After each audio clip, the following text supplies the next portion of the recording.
Helltide density, Helltide bosses, new mechanics, quests, events, even Andariel's making a comeback and bringing Tormented boss changes, and more, all in this video. In the studio today, we have Derek Nunez, who's a lead seasons designer. Hey, Derek. Hey, happy to be here. Always happy to have you in here. Derek is answering some questions I've picked out from our social channel, so if you'd like to be in the next video, keep an eye out for those posts. For Helltides, we took a hard look at player feedback and general learnings from other popular events players seem to enjoy, like the Blood Harvest from Season 2, for example. So what's different? Well, when you step into a Helltide, you'll notice a new threat meter on the right side of your screen. This fills up as you slay demons and engage with the content. There are 3 threat levels. Each level increases the rewards and difficulty of the monsters. Throwing ambushes at you, elites start spawning, and you get bigger pack sizes. Once the meter completely fills up, you become Hellmarked. Being Hellmarked triggers the final ambush, which means an all-out demon frenzy wave of monsters is thrown at you, and it all culminates to a final fight with the Hellborn. The Hellborn are very challenging and are actually resurrected heroes of Sanctuary. Wait, is this where you go if your deeds are not remembered? Anyway, once the frenzy wave is over, or if you die, the threat resets.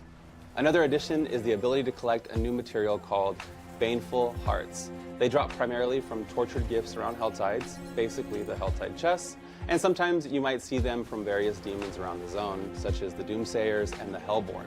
These Baneful Hearts are important because you can summon a zone-wide boss for everyone called the Blood Maiden. To find this fiend, head to the demon head icon on your map. It takes 3 hearts to summon this big bad, or 0 if you're leeching from your friends. Reverse card though, since contributors who summon the Blood Maiden receive bonus rewards. Either way, everybody's winning. There are lots of other great changes too, including a new randomized pop-up Doomsayer, Iron Wolf, and demonic events to discover. We've also included Helltide-specific Whisper bounties, and Whispers in general have been buffed across the board. But wait, there's more. We're adding Helltides to World Tiers 1 and 2, but there are a few differences. For instance, you're not farming endgame materials like Living Steel or Forgotten Souls, but we found having Helltides tuned to that early game 1 to 50 process to be really fun. Okay, let's talk about some Tormented bosses. Joining the ladder is the Maiden of Anguish, Andariel. She shares the same loot table as Duriel, so you can farm some of the best items in the game from 2 sources. This encounter is also being updated, so it should feel different than before. You can expect various elements to be thrown at you during the fight, even her iconic Poison Nova attack. Andy's located east of Tesseract in Hangman's Hall. You will need the summoning parts from Lord Zir and the Beast in Ice. Also, you're now able to summon a level 200 version of every Tormented boss. So Lord Zir, Duriel, Andy, all of them. We're calling them Tormented Echoes. If you power it up to an Echo, you will receive 5 times the rewards versus normal Tormented bosses, but it only costs 3 times the materials, and a new summoning item called Stygian Stones. They can be summoned from the same altars as the normal bosses, so just click over to the Tormented version. Stygian Stones are found deep within the pit. We mentioned the pit in our last video, feel free to check it out, but you'll get a priority quest to unlock it after completing a Nightmare Dungeon 45. You can run them solo or in a group. In addition, the first time you kill any of these Tormented Echo bosses, you will receive a Resplendent Spark for your troubles, which is going to go a long way in crafting those uniques. Crazy big shout out to the team for all these awesome changes, but now we have some questions picked straight from social media for Derek. Derek, I appreciate you sitting through all that. Oh, absolutely. Ruan wants to know if limited time events will return in the future, like Midwinter Blight. Yeah, I love the sense of experimentation we got to do with the Midwinter Blight and the follow-up, the Lunar Awakening. And while I don't have details to share right now about the future of limited time events, what I can say is that the spirit of them and the pursuits of novelty and novel mechanics that they went for is definitely part of the inspirations that went into the upgraded Helltides. Go check out the Tides for now. Yeah, I loved leveling actually in the other events, so now I get to level in Helltide, so I think it's a win. Yeah, absolutely. Like one of the examples of that was the Lunar Awakening introduced the Lunar Awakening Whisper bounties. So that was, again, like another type of element that we pulled into the Helltides, where we now have the Helltide bounties. Yeah, I think they're noted by that little fire symbol on the Whisper. Yeah, they're hard to miss. I have a question from Ted. He wants to know, will Helltides appear before the campaign is completed? Yeah, so the Helltides are still unlocked by completing the campaign or by creating a campaign skipped character.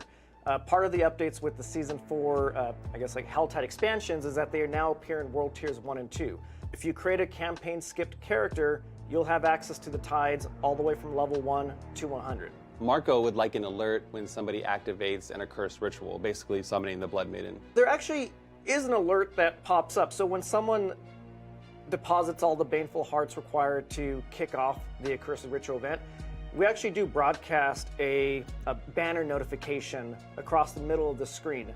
So definitely keep an eye out for that.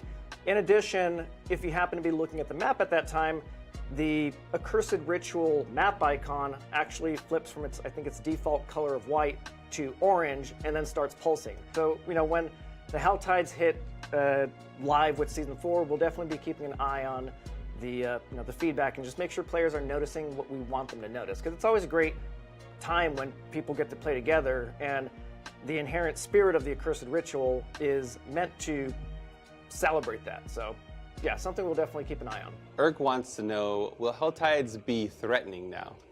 That was actually one of the team favorite observations that we had from players on the PTR, that we were actually getting some great reports that the Helltides actually did feel much more threatening than they did in any season prior. So yes, to answer it shortly, yes, the Helltides are absolutely more threatening in Season 4.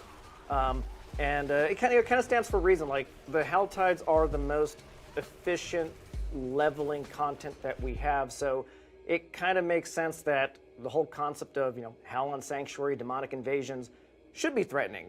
Yeah, the density really ramps up, and I'm all about that. Question from Condis: they would love a feature in Helltides that auto pick up the cinders to limit backtracking. Yeah, I mean, with that, I'm really happy to say that for the Season 4 PTR, we actually did increase the aberrant cinder pickup radius, and players did catch on to that, and just the team in general was just really happy to get that in.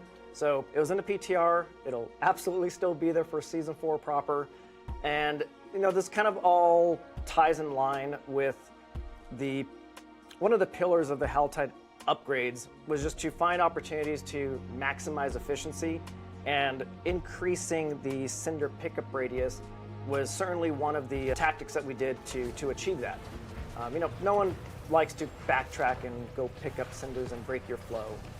On the topic of maximizing efficiency, one thing that was not in the PTR but is in the Season 4 launch is we've actually decreased the amount of time it takes to interact with and open up the tortured gifts. So again, we're through, thanks to the threat system and just the increased density in the Helltides, we really just wanted to minimize friction and keep the players moving. I can't tell you how many times I'm trying to open up a chest and then I get interrupted. And like you said, with the increased density, it could make that even more problematic, so that's a great change. I like that one. I have a question from username Why Do I Bother?